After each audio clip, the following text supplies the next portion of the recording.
పశ్చిమాసియాలో యుద్ధం ప్రభావం వల్ల ఒకవైపు గ్యాస్ కొరత ఏర్పడింది. మరోవైపు స్టాక్ లేదంటూ పెట్రోల్ బంకులను మూసివేస్తున్నారు. ఏలూరు వంగాయగూడెంలో హెచ్పీ పెట్రోల్ బంక్ ను బంద్ చేశారు. పవర్ పెట్రోల్, డీజిల్ తో పాటు సాధారణ పెట్రోల్ కూడా లేదంటున్నారు. పెట్రోల్ కొరత లేదని కేంద్ర రాష్ట్ర ప్రభుత్వాలు చెబుతున్నాయి. కానీ బంకుల మూసివేతతో వాహనదారులు ఇబ్బందులు పడుతున్నారు. పెట్రోల్ సమస్యపై మరింత సమాచారం మా ప్రతినిధి భార్గవ్ అందిస్తారు. పెట్రోల్ బంకుల్లో కొరత ఉందంటూ కూడా అటు పుకార్లు నమ్మొద్దంటూ ఓవైపు ప్రభుత్వం ప్రచారం చేస్తుంది. కానీ ఏలూరులో ఉన్నటువంటి ఈ హెచ్పీ బంకులో కూడా ప్రస్తుతం పెట్రోల్ లేదు. వాహనదారులు వస్తున్నారు, తిరిగి వెళ్తున్నారు. బాబాయ్ చెప్పండి, ఏంటి ఏమన్నారు వీళ్ళు? బంక్లో నో స్టాక్ లేదంటున్నారు. డీజిల్ ఇలా అయితే మేము ఎలా బతకాలండి? ఉదయం లేస్తే మాకు బోల్డ్ అని చీట్లు కట్టుకునే పరిస్థితి ఉంటుంది. చీట్ల మాట దేవుడు ఎరుగు. రోజుకి ఇంతవరకు ఆయిల్ ఉన్నప్పుడు 600 అలా తోలేవాళ్ళం. ఈరోజు 300 తోలడానికి ఇబ్బంది అయిపోతుంది. ఎందుకంటే మొత్తం మీద ఈ పెట్రోల్ బంకులు మొత్తం కలిపి ఏలూరులో ఎన్ని ఉన్నాయో అన్నింటిలో పనిచేసే 4 బంకులు మాత్రమే. ఈ 4 బంకులకి మేము 2-3 కిలోమీటర్లు వెళ్ళి డీజిల్ కొట్టించుకోవాల్సి వస్తుంది.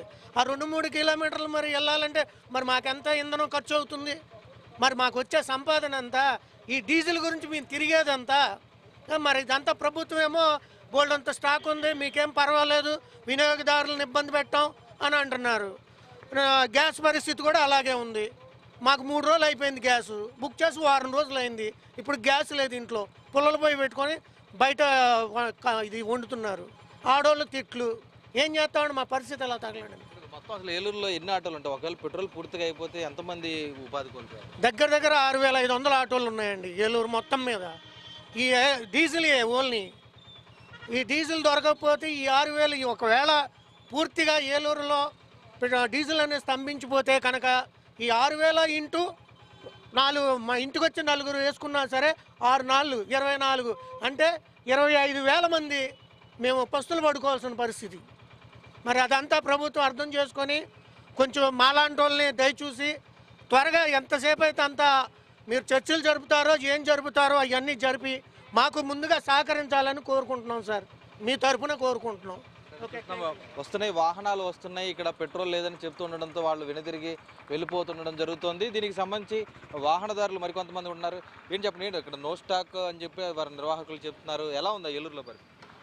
చాలా దారుణంగా ఉంది సార్. ఇప్పటికి 4 పెట్రోల్ బంకులు తిరిగానండి.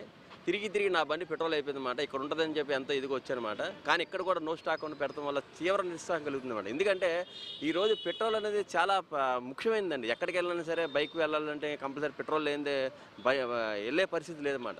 చాలా బాధ కలుగుతుంది అన్నమాట. చాలా ఇదండి. అంటే ఓవైపు ప్రభుత్వం ఏమో ఎక్కడ కొరత లేదు, చమురు నిల్వలు, ఎవరు తొందరపడి బారులు తీరొద్దు పెట్రోల్ బంకుల వద్ద అని చెప్తుంది. కానీ ఇక్కడ చూస్తే కనీసం నో స్టాక్ లేదు. ఏం చెప్తున్నారు ప్రభుత్వం? సార్, ప్రభుత్వం చెప్పేది ఒకటండి, జరిగేది ఒకటి. ఎందుకంటే నేను 4 పెట్రోల్ బంకులు తిరిగా, ఇక్కడ పెట్రోల్ ఉంటుందని చెప్పి వచ్చా. ఇక్కడ పెట్రోల్ నో స్టాక్ అంటున్నారు అన్నమాట. నిజంగా చాలా బాధాకర విషయం. ఎందుకంటే గవర్నమెంట్ కూడా ఆటోమేటిక్ దీని మీద ప్రత్యేక దృష్టి పెట్టి అసలు ఎంత సప్లై వెళ్తుంది, ఏంటి డిమాండ్ ఎంత ఉంది, సప్లై ఎంత ఉంది, ఇవన్నీ చూసుకొని త్వరగా ఎన్నిటిని మీరు ఫిల్ చేయవలసింది కోరుతున్నామని. ఎందుకంటే చాలా వరకు ఈరోజు పెట్రోల్ అనేది, డీజిల్ అనేది చాలా ప్రధానమైందండి. ఏ మనిషి అయినా ఎక్కడికైనా వెళ్ళాలని, ట్రావెల్ చేయాలని సరే మనకి పెట్రోల్, డీజిల్ లేనిదే ఎదరికి వెళ్ళే పరిస్థితి లేదన్నమాట. ఇవన్నీ కూడా కేంద్రం దృష్టిలో పెట్టుకుని వెంటనే తగిన చర్యలు తీసుకుని నో స్టాక్ లేకుండా బాగా ఫ్రీగా పెట్రోల్ కానీ డీజిల్ కానీ దొరికేటట్టు చేయాల్సింది మేము అందరూ కోరుకుంటున్నాం. చూస్తాం అంటే ఇప్పుడు వంగాయగూడెం సెంటర్లోని హెచ్పీ పెట్రోల్ బంకులో ఉన్నాం. అంటే ఇతర బంకుల్లో, నగరంలో ఉన్నటువంటి ఇతర బంకుల్లో ప్రస్తుతం స్టాక్ ఉంది. కానీ ఇక్కడ మాత్రం స్టాక్ లేకపోవడం పట్ల కూడా అటు ఇక్కడికి రాకపోవడం వల్ల కారణాలు ఏంటి అనేది కూడా ప్రజలందరూ కూడా ఈరోజు అనుమానాలు వ్యక్తం చేస్తున్నారు. ఎందుకంటే రోజుకు 1500 లీటర్ల నుంచి 2000 లీటర్ల వరకు పెట్రోల్, అలాగే దాదాపు మరొక 2000 లీటర్ల వరకు డీజిల్ కూడా వస్తుంది.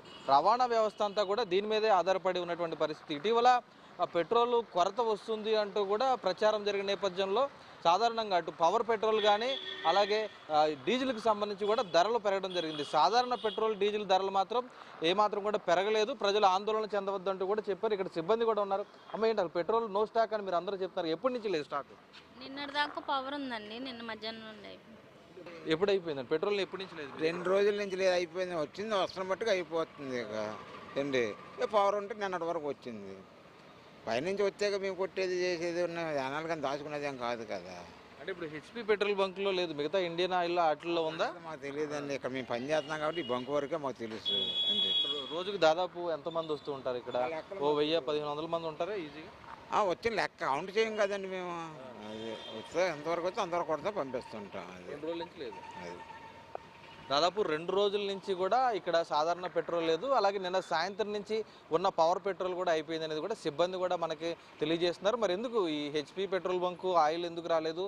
నిజంగా ఉన్నటువంటి కొరత ఉందా, లేదంటే కృత్రిమ కొరత సృష్టిస్తున్నారా? నిల్వలు అనేవి ఉంచుకొని కూడా చమురు కంపెనీలకు సంబంధించి ఏదైతే పెట్రోల్ కంపెనీలు ఉన్నాయో అవి వీరికి పంపడం లేదా అనేటువంటి వాస్తవాలు కూడా అధికారులు వెలికి తీయాలి. ఎందుకంటే ఇది ప్రజలందరూ కూడా ఒక ప్యానిక్ కనుక కలిగితే ఖచ్చితంగా బంకుల వద్ద ఇప్పటికే మనం చాలా చోట్ల చూస్తున్నాం, బంకుల వద్ద క్యూ కట్టి పెట్రోల్ కొట్టించుకునేందుకు వస్తున్నారు. దానివల్ల కూడా ఆ కొరత అనేది మరింత పెరిగేటువంటి అవకాశం ఉంది. పరిమితికి మించి కావాల్సిన దానికన్నా ఎక్కువ పెట్రోల్ కొట్టించుకుని వెళ్తే కనుక ఉన్న పెట్రోల్ త్వరితగతిన అయిపోయేటువంటి అవకాశం కూడా ప్రమాదం కూడా ఉంటుంది. కాబట్టి అటు విజిలెన్స్ కానీ అలాగే సివిల్ సప్లైస్ కానీ ఈ విధంగా ప్రభుత్వ అధికార యంత్రాంగం అంతా కూడా దీని మీద ఒక పూర్తి దృష్టి సారించాల్సినటువంటి పరిస్థితి కూడా ఏలూరు నగరంలో ఉందని చెప్పుకోవచ్చు.